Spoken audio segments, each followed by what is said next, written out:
everybody? Welcome back to the Capitalized Podcast. I'm Chris Casella, and as always, this episode is brought to you by our private lending company, Sharper Capital Partners.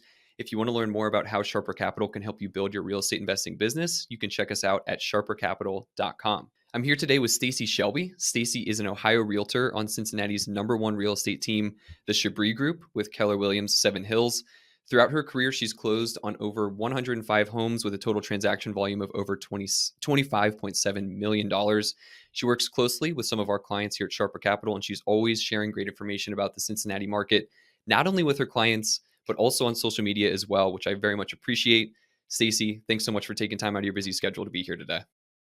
Great to talk with you, Chris. So you come from a family of real estate investors and entrepreneurs. So to start this conversation, why don't you talk a little bit about your background and what it looked like before you became an agent and started investing on your own? That's great. So I was born and raised in Cincinnati. My parents and grandparents actually started investing in real estate before I was born. So I was sort of raised in diapers, walking in and out of flips, seeing these properties now as buy and holds that my parents kept. Some of them they flipped. But again, they started with my grandparents before I was even born investing in real estate. And I always had a passion for homes, again, just in and out of homes every day. But now my family is deeply invested in real estate. My brother, my husband, my mother, and my father are all part-time realtors. I'm the only one that's full-time, and I love what I do. Amazing. Not a lot of people find that, so I'm really happy to hear that. Since you were born and raised around a culture like this, which I would say real estate is something of a culture, right? It's people with a very specific type of mindset. Did you know this is what you wanted to do for your entire life? Did you grow up knowing I want to become an agent, I want to invest in real estate, or was this something that you kind of decided upon a little bit later in your career? I knew I would invest in real estate. I didn't think that I would become a realtor in my 20s. I went to college for a communication major, so I'm a UC graduate, stayed in Cincinnati for college, and really knew that, focusing on the way that you communicate, the way you speak to people, I would wind up somewhere. I didn't know where. I just knew that I would invest in real estate. Actually, outside of college, I got right into facilities maintenance. So I was managing Walmarts, shopping centers nationwide. And one of my markets was out in California. So you would have like the plumbing erupting of the main sewer line. And I would be looking at all the cameras and dealing with the contractors that actually got on site to fix that problem. And by working in property management with Kimco and through the Walmart team, ended up, making my way to the top of that company as well, and just quit my job, started my own business, and knew I would just go from there, be an entrepreneur. Amazing. So even when you weren't involved in real estate, you were still tangentially kind of still involved in real estate. And I have to say that you are very, very clear in your communication. You're very good on social. You're good when you're talking with your clients. And so kudos to you for that. I think the communication major paid off well. Also, shout out to UC because Grant and I both graduated from there as well. So keeping it very local. So walk me through that transition, because a lot of times, I'll speak for myself here.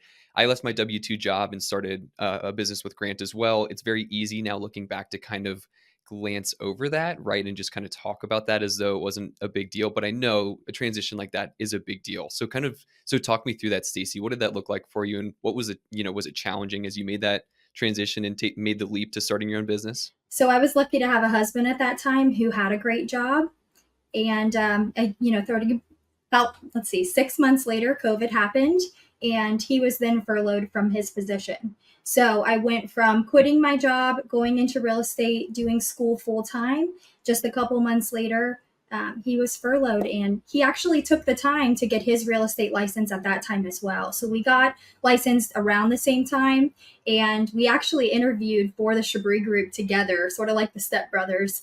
We interviewed together, we joined the team together, and once we decided, when the pandemic slowed down, I was always going to be in real estate. He just wanted to do it part-time. So in the very beginning, when my husband did have a job, it was great. And then, I wasn't even licensed and he was furloughed. So we had to think quickly. We had to think on our feet and start saving our money in a different way. But ultimately, it was a blessing, right? I decided to join a team where I could go full time, and there was no question that I would sell 30 houses my first year.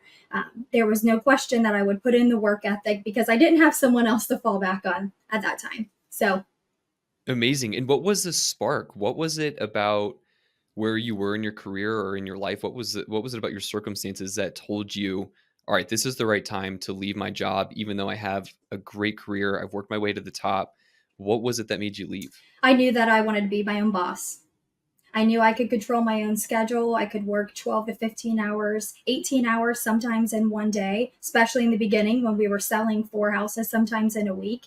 I knew that I have no children. I can put all the work into my own business. And if there was any time to do it, it was when I did it. And I think I quit my job in 2019.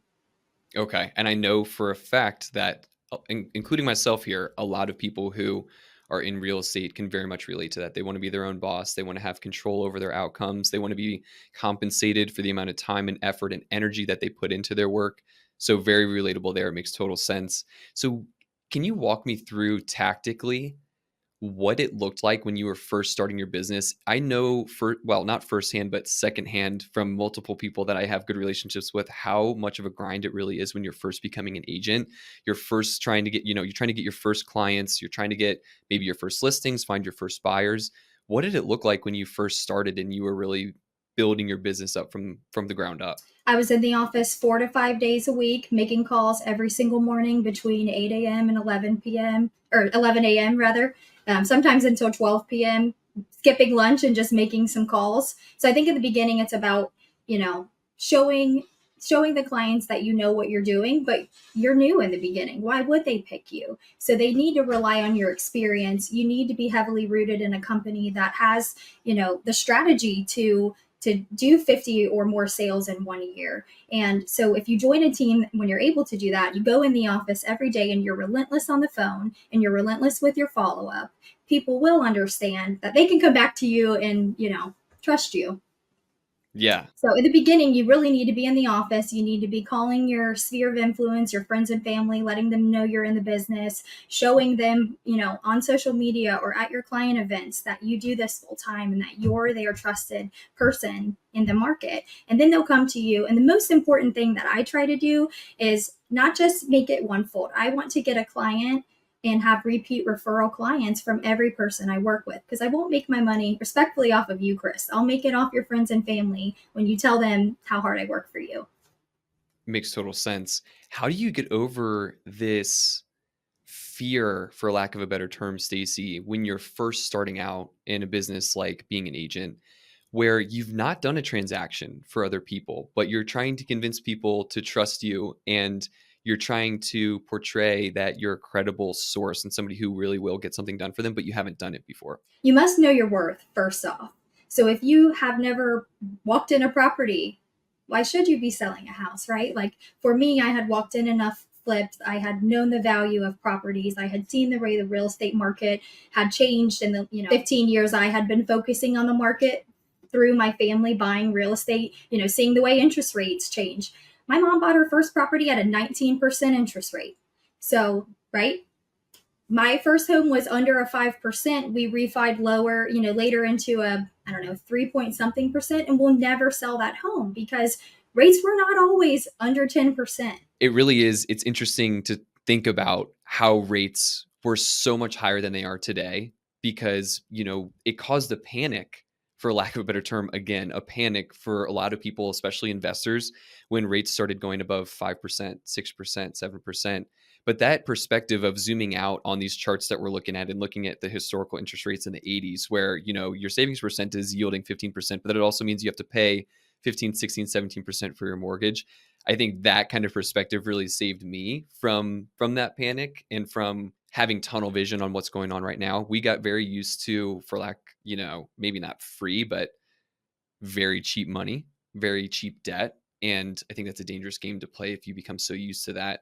And it's really kind of weeded out a lot of the investors that we work with to see who can change their strategy to win in a market like this when interest rates aren't as cheap as they used to be. And not every property cash flows, especially when prices are high and interest rates are high. So that leads me to another question that I have for you, Stacy. As you were building out your business and even up to the point that you're at today in your career, what kind of niche do you have as an agent? Who do you work with? What does your client look like? And what kind of strategies do they employ?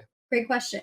So not everyone has just one client, right? I have to diversify myself. My bread and butter is my investors. I will always have people looking. For example, someone bought with me 6 months ago, 2 months later started looking for their next multifamily, right? So a lot of people have some capital, they just need the numbers to work. So a lot of my bread and butter is just investors who are always repeat referral clients, but I also have a lot of first time investors and first time home buyers. So since I was born and raised in Cincinnati, a lot of my friends started buying their first house. Some of those people have traded into their second.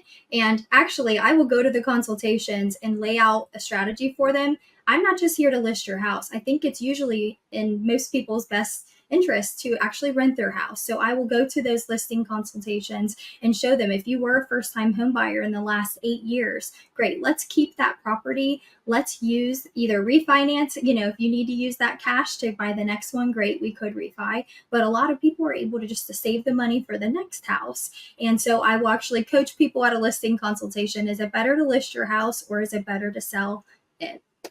Amazing. That is super valuable. And I really appreciate the fact that you're educating people who might not necessarily come into the relationship with you as a real estate investor, but maybe they leave, at least considering it.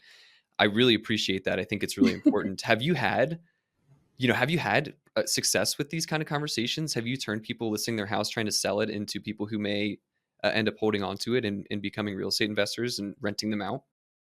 Of my last four consultations, three of them were going to keep their house by the time I left. And the other person actually hasn't messaged back. I followed up with them in the car on the way here. So honestly, most people are considering that, especially if they have a below 5% interest rate.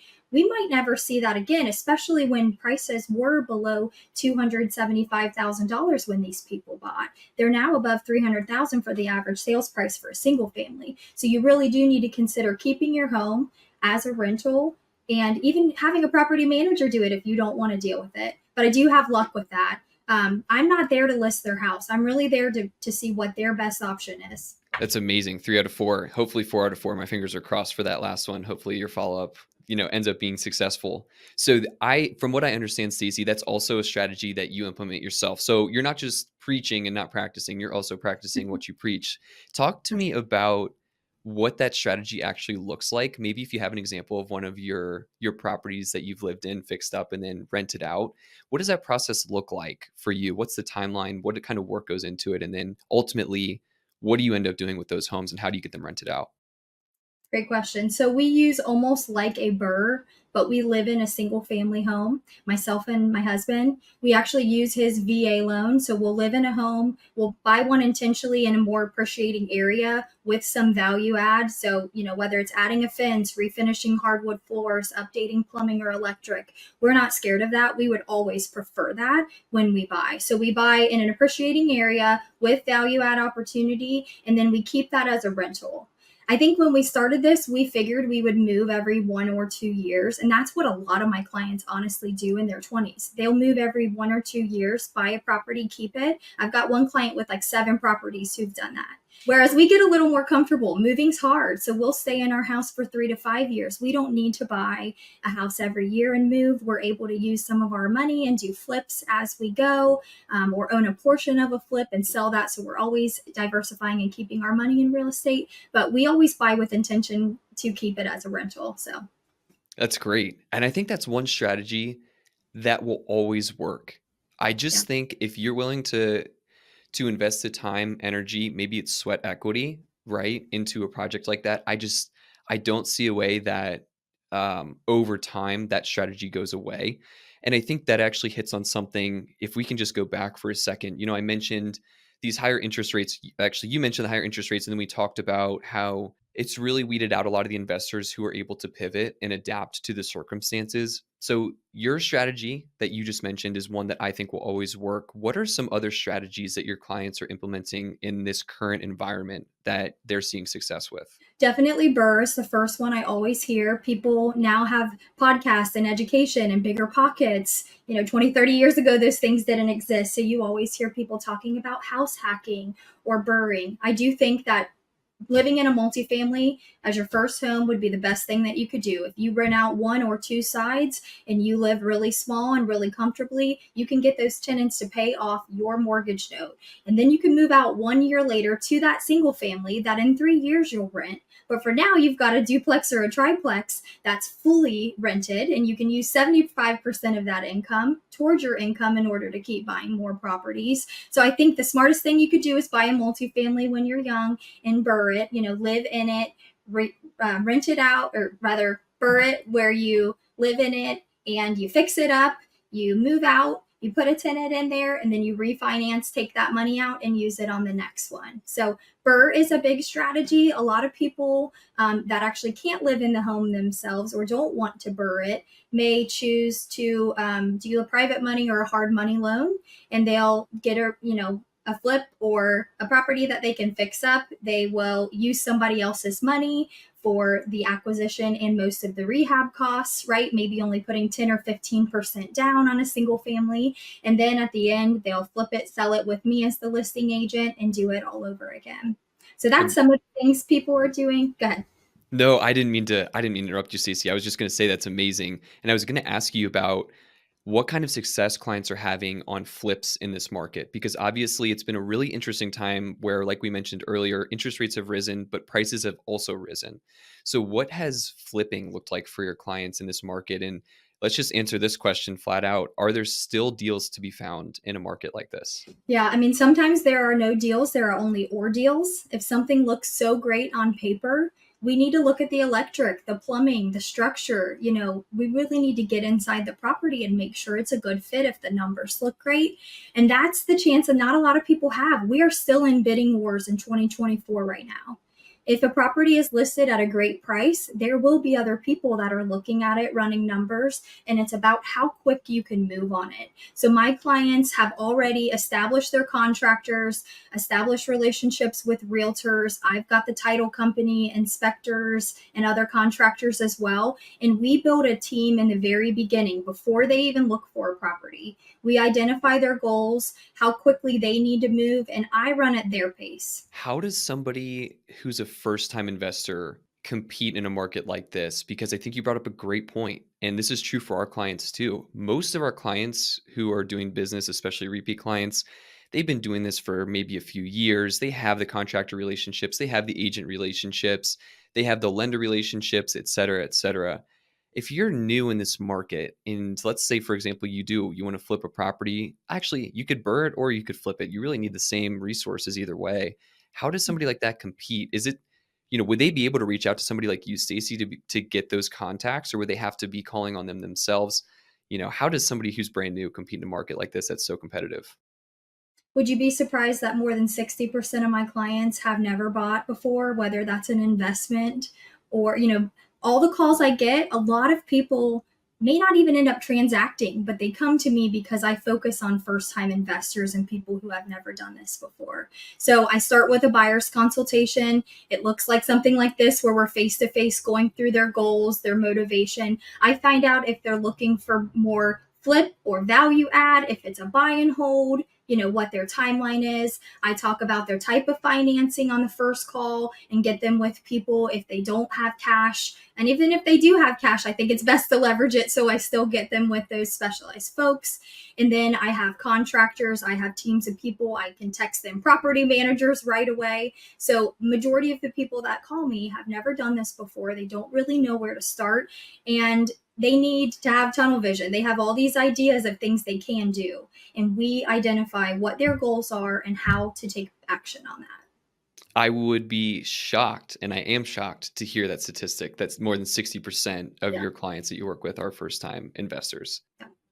It's They will incredible. continue to buy with me and they'll tell their friends and family and create, new investors out of that. But a lot of people don't pick up the phone and talk through with someone, about all the options that they could do or want to do. I really take over an hour with each person in the very beginning because I need to make sure it's worth my time as well. They're going to be working with me by the end of the conversation. So I need to know their goals. Yeah, that's a great point, and honestly, it's something that, we have to weigh over at our business too, right? As we get a lot of calls, we get a lot of calls from people who may or may not be serious about investing and they're really just looking for information. But if you're getting calls from people who may or may not be serious, and simultaneously you're getting calls from clients that you absolutely know for a fact are going to close on this deal that they're bringing you, Yes. it's a really hard balancing act sometimes to decide, okay, how much time am I going to spend with this brand new person versus a client that you know for sure is going to close. So I personally, a huge kudos to you because I think that's a great service to provide to the market to be able to take the time and educate people who truthfully may or may not ever buy a property, but at least when they walk away from the conversation with you, it sounds like they're much better prepared. And if they do have that in their mind, right, and they actually have the capability to buy, then they're probably more likely to. It's true. And if not, that's okay. I'm okay to talk with them. I, again, like to work with the people who are signed to work with me as well. So Yeah. I leave almost all of my appointments with that exclusivity signed, and they want to work with someone who's empowered to go out and run for them with the market. Right. All right. So similar to the question that I just asked before, we talked about how some investor clients are winning in this market, what kind of strategies they're implementing. So more generally speaking, it's a very interesting market. We've talked about a couple of things in interest rates and prices. What are you seeing? It's going to be specifically in Cincinnati. It can be more generally across the nation if you're privy to that information. But what are you seeing in the market right now from an investor's perspective? What kind of trends are you seeing, and where do you see this market heading towards the end of 2024, maybe even into 2025? That's a great question. I think interest rates will always dictate how many multiple offers we have in Cincinnati. Because I think if you look generally at the United States, it's sometimes a buyer's market. Let's be specific. In Cincinnati, it is a seller's market here still. So people have to really be prepared when they start, looking at a property to win in multiple offers. They need to be with an agent who understands the market, understands, how we need to right to win. That's like a term I use sometimes when I teach classes at Keller Williams. Is you need to write an offer that you know is going to win. So, how to run at a property when it's just listed, day zero on market. You need to really be prepared for the market. So where will it go in 2024? I think we all want to know that. If the rates go down, it's going to be crazy. It's already been crazy. It's been consistently crazy for 5 years. So if the rates go down, it will be again people going 20, 30, 40,000 above asking. That's still happening today, right now, with the rates being in the 6s and the 7s. Rates are going down right now. That's the trend. I was just asked this weekend, are rates really just going down and down? We don't know. No one knows. No one has a crystal ball. But if the rates go down, we're almost in trouble because more people will continue looking at the same properties they're already bidding on. Such great insight. I hear very often people are waiting for rates to go down before they buy a property because they don't want to be locked in for 30 years at a 6 or 7% interest rate when they could be locked in at 4 or 5. These are just the things that I I don't hear hear. that. What would you say to people who have that mindset? I don't have people waiting. I don't have people waiting. What are they waiting for? Prices will go up if rates go down. Prices are already going up because we are in an appreciating market. So if you wait and they go down, you have more people that have been on the sidelines that have waited themselves that are uncomfortable for the last 6 years to move. I don't have people waiting for rates to be below a 5% because those are really, really low. I Yeah. just have people running numbers every day and trying to buy no matter what. Yeah, trying to find a way to win in a market, right? Because that's really all you can do. You can't let the market dictate what your strategy. Well, you can't let the market dictate whether or not you implement a strategy. You really just have to determine a strategy, figure out what fits in that time, and pull the trigger. So I completely respect that. It's I more about being ready to pull the trigger the right way because when you find a good deal, you need to be 6 steps ahead of everyone else, already having offers written, already having lenders pre approvals. Frankly, those who wait are in trouble because they don't just sit on the market for 7 days. You don't have options like you did 9 years ago. And Chris, when I first bought my first house, I was not a realtor. It was 2017, 2018. We were shopping. I could look at 10 houses in one day and they would still be on the market 3 weeks later. I actually bought my first house 60,000 below asking because I waited another couple months and they came back to us. So there was a market at one point when sellers had to sell because the numbers didn't make sense. Right now, if someone puts a property on the market, they're prepared to sell it. And, buyers are ready and still looking. So I don't really have people waiting. Oh, I think you put that perfectly. It's about pulling the trigger the right way and just being ready when that opportunity does come. I think you put that perfectly. Zero to add there. I will say, I think a market like that will come back at some point in the future, but I don't Thank think you. it's going to come back anytime soon. And I think with interest rates going lower, if they do, obviously a lot of this is dependent on the labor market. I mentioned that in a podcast earlier this year and in some of our social posts. I have not looked at the most recent data, although interest rates have gone down just a little bit over this past weekend. It's August 5th right now when we're recording this, Stacy. And you and I were talking before we hopped on and started recording. Neither one of us has a crystal ball, right? People ask me all the time as a lender, what are interest rates going to do? And the truth is, anything I tell you is total speculation. It's my best, most educated guess, but it could be, close, or it could be completely wrong in the opposite direction. So we don't have a crystal ball. We don't know what's going to happen.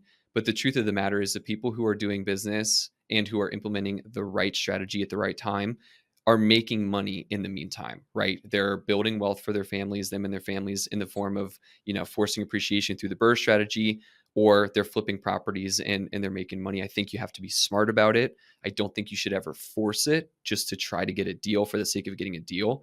But that being said, there are deals to be found in a market like this. And it sounds like, you're helping people find them. So you can tell me that firsthand. I am. Something that might impact the way that people do business moving forward is the NAR settlement. This is a perfect conversation to have between you and me because, like I was telling you before we started recording, Stacy, I do not know the details about this settlement. I don't know all the implications. So I would love for you to take a little bit of time, as much as necessary, to share with us what is going on with this NAR settlement. Give us the background, give us some of the conclusions that people have come to or the court has come to, and what sort of implications this is going to have on the market going forward. Yeah, I would love to tell you what those changes are, how we've already prepared for them and been doing business, and what that looks like moving forward.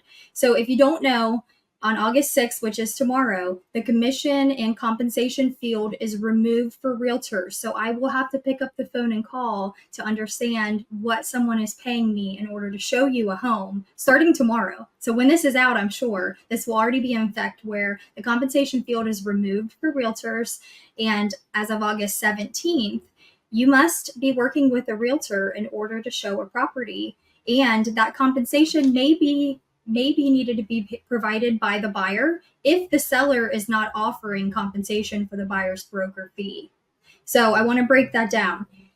Most sellers and all sellers have always had the option. Commission has always been negotiable. Whatever you pay your realtor is always decided ahead of time. And traditionally, right, the seller has paid for both the buyer and the seller's realtor. That's sort of where it's changing. So, Chris, not only will you have to work with a realtor and be signed to work with them with exclusive agency moving forward in about a week from now, but we also will we'll disclose before we see the property if the seller's paying me or not, if I represent you as the buyer. Does that make sense? So, sellers are mostly going to still be paying their buyer's agent. It's traditional, industry has not changed. This is business as usual for us professionals who have always disclosed agency. I mean, I signed over 30 buyers last year. So we have always signed one-on-one that we're working exclusively with one another. But now you'll have to do that in order to show a home. And so, right now, before these changes are implemented, who decides what the commission is going to be? And is it changing? Is something that's changing with the settlement? Who decides what the actual amount of commission will be? It's always been decided by the seller. So the seller traditionally pays both sides, and it's always been negotiable and optional what you pay those folks.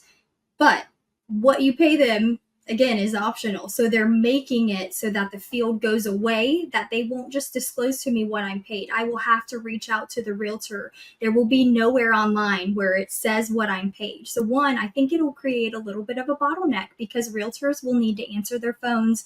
If you're a listing agent, you will have to put in writing what you will pay the buyer's broker before people can show. So it might take a little bit more time if people aren't ready and working with their realtor ahead of time, right? It might create more days on market where you have a little bit more time, and it might not. Interesting. So let me just break this down because I have a pretty good understanding, but I want to break it down for people who might not have any idea.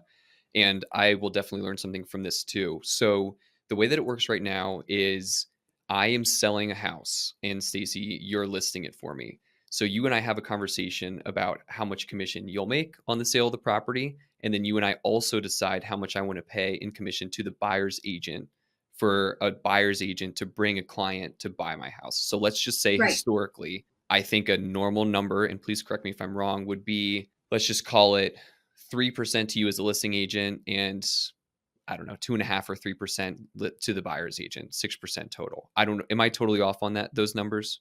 Everything's different. So it's not been across the board either way. I think 4 and 3% total. So a total of 7% or a total of 6% is very normal, but it's Okay. never been across the board. What is changing is that really nothing, right? You've always been able to choose what you pay the buyer's side, but some sellers are choosing not to pay the buyer's realtor. It has always been negotiable, but with the way the media is spinning it is that buyer agents are no longer paid. And that's the case sometimes, but it's property by property. If that seller chooses not to pay the buyer, well, now the buyer has to pay their own realtor in addition. So they're just creating a bottleneck because less people, you'll have to pay your own buyer sometimes as a buyer's agent if the seller of that property doesn't offer to pay it. So it's always been negotiable. They're just making it clear that we won't be able to advertise what the buyer is being paid now, and the seller has always had the choice. So some sellers may choose $0 and just to pay the listing side, and it may change where buyers are always paying their own realtor. But right now we're still seeing, commission mostly offered. Every case is different. So again, we look at a house before we even go show it. I will let you know if the seller pays it, but they may not, or they may pay for the buyer's realtor. Interesting. So I think maybe a nuance that is helpful for me as somebody who's very uneducated on the topic that you just mentioned is advertise, right? So I'm Yeah. I'm imagining now, okay, you as my listing agent, Stacy, you would write on the MLS, here's what the buyer's commission would be. So bring your buyers, this is your buyer's commission.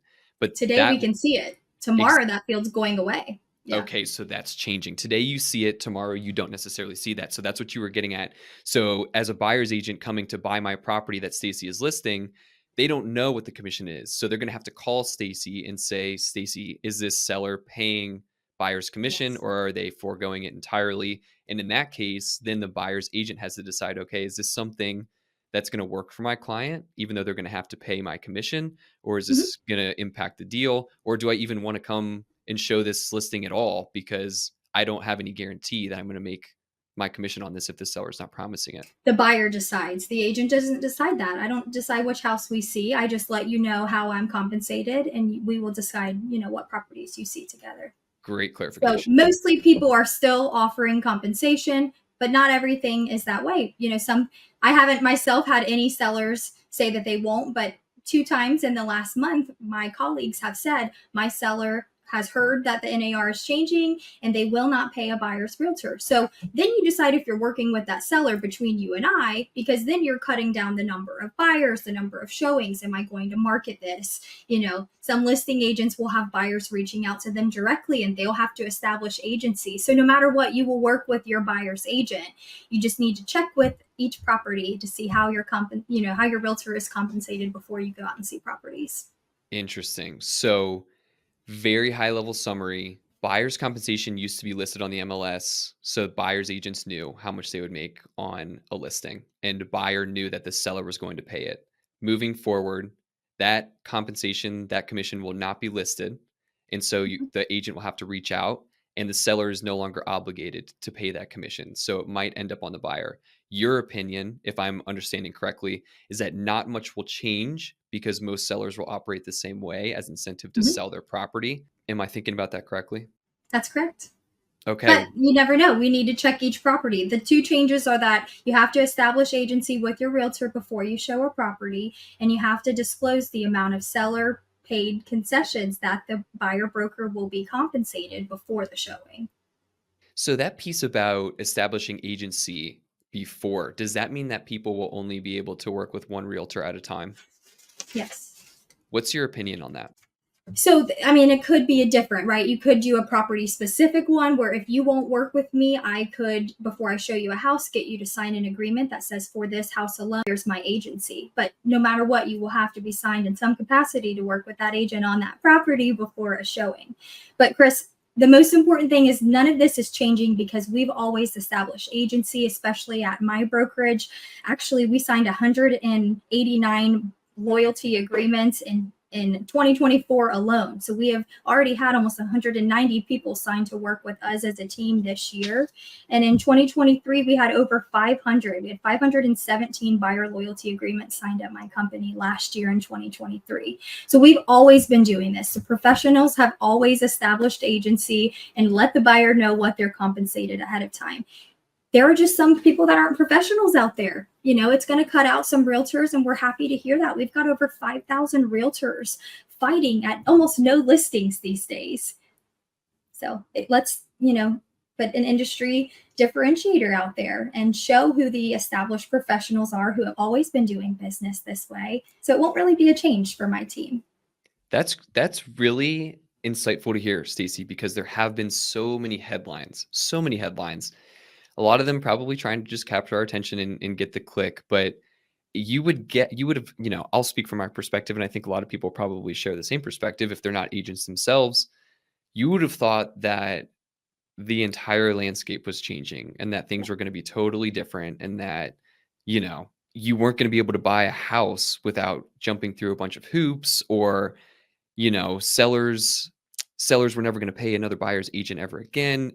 Just depending on what headline you read, you might have come away with multiple different takeaways.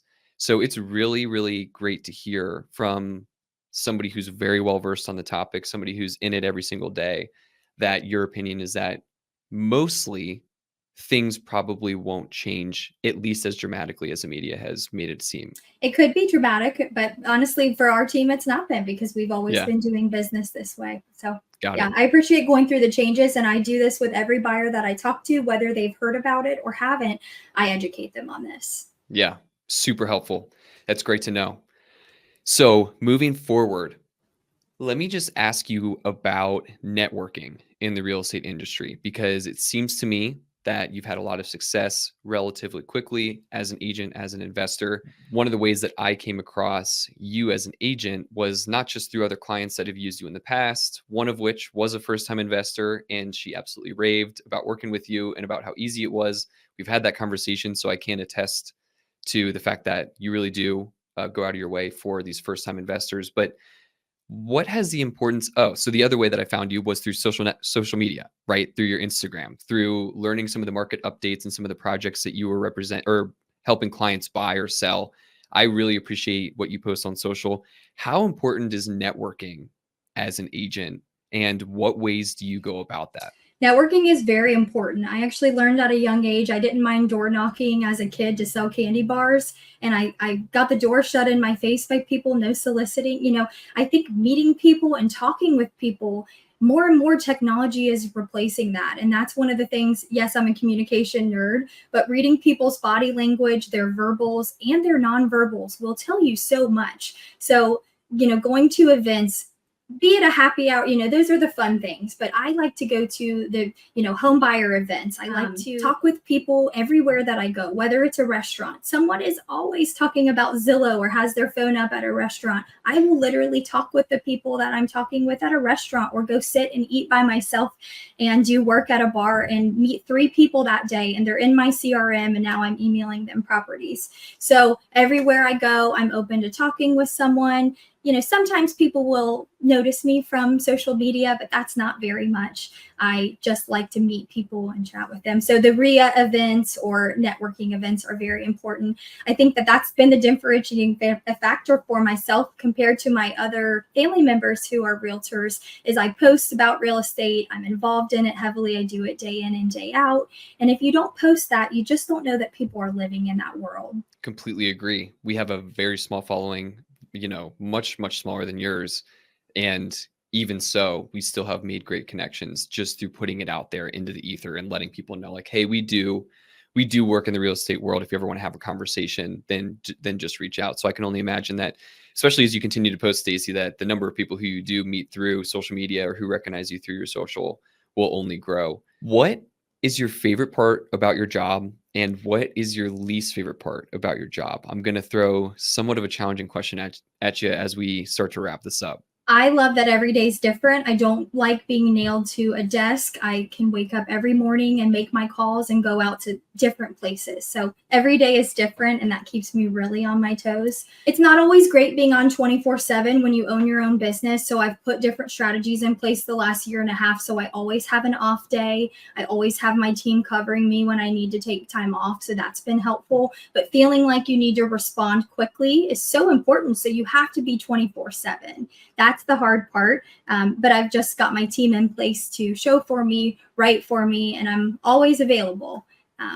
Completely understand that. I think most people as entrepreneurs in the real estate space who are listening to this can completely understand that, because I think one thing that separates a lot of real estate professionals is literally answering the phone. Right? People are so busy, and it's hard, but if you can answer your phone, or at the very least let somebody know that you'll get back with them within the hour, I mean, that right there separates, I would say, 75% of the people who really are taking this seriously and are great to work with, and the people who may or may not be the best fit. Okay. Yeah, that's great. The last thing before we talk about maybe one of the biggest mistakes you've made in either investing or as an agent, what's been the most surprising thing to you, right? You grew up around real estate. You grew up with people who are realtors. What's been the most surprising thing as you've become a realtor yourself and you've started your own business? The continuing appreciation. I haven't been accounting for appreciation in my own portfolio since 2021, and we've had more than a 2 or 3% appreciation steadily every year when other markets have gone down. I think that's probably a lot of people's answer who have started investing relatively recently. They might be having started investing for cash flow and heard, oh, don't count on the appreciation because you never know depending on where you're investing. But then the past few years have just been astronomical, at least in Cincinnati. I can't speak for every single market, like you said. So I don't think you're alone in that answer. Last piece here, Stacy. What's been the biggest mistake that you've made in your career as either an agent or an investor, or if you feel so inclined, both? Sometimes it's just getting into a relationship with someone too quickly. Need to put the brakes on a little bit, make sure you know the ins and outs of the person, their circumstances, either before you invest with them or before you work with them sometimes. Just putting trust in people can be difficult. You need to build a really big rapport and a big trust, because I'm not paid any other way than how I wake up every day and how I, choose to show up in my business. So if I show up professionally and I'm consistent with my business, I will have closings. But in the times where I'm inconsistent, you may not have that. Couldn't agree more. And at the end of the day, business is really about people, and it's about relationships. And I think you should be just as intentional in business as you are in your personal life with and about who you devote your time to, who you give your energy to, because it's a good learning curve. It's not a good fit for everybody. Stacy, I really appreciate the time that you've taken here. I know how busy you are, and I really appreciate the insight that you shared, not only with your clients, like I mentioned earlier, but also with people on social media, really with anybody who calls and asks you questions, as long as they're the right fit for you and they have good intentions. It sounds like, you're more than willing to help. And I think you've been very helpful for a lot of people here in the Cincinnati area. So really enjoyed having you on, and I really appreciate you taking the time. Thank you, Chris. Appreciate it. How can people get in touch with you if they want to reach out and they have a question, or they want to buy a house or list their house here in Cincy? My cell, I'll give you that number in a moment. That's the first way to reach me. The second would be on Instagram, Staci Sells Cincy, Stacy with an I, Cincy with a Y. I'm very responsive on there as well, but you'll get me on my cell the quickest at 513-703-5880. Beautiful. And I will post that contact info down in the description below. That's all we have for you, everybody. If you found this conversation helpful, please share it with a friend, leave a review, and check us out at sharpercapital.com. And of course, if you have any questions, feel free to reach out to Stacy or the Sharper Capital team using the contact info below. We'll see you in the next one.